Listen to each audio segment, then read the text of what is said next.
Hey, this is Landon with Naturalake Biosciences. Today we're here to introduce our new product, MicrobeBooster. Developed in our laboratory in the University of Wisconsin Research Park, MicrobeBooster is an advanced, slow-release probiotic that's designed to stimulate the natural microbial community and support Naturalake Biosciences probiotic solutions between treatments.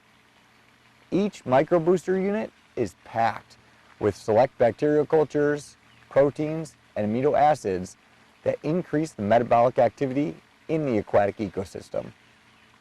MicrobeBooster is great for aiding in improving water quality, removing organic matter, and reducing excess nitrogen and phosphorus compounds.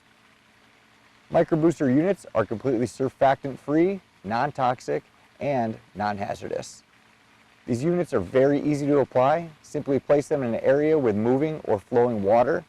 They're great for hanging on a fountain or at the end of a dock. Their net-free design ensures that they're safe for fish and will not tangle with any equipment.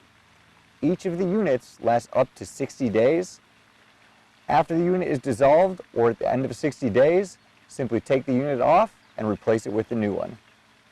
For more information on MicrobeBooster or any other of Naturalake Biosciences probiotic solutions, go to naturalake.com.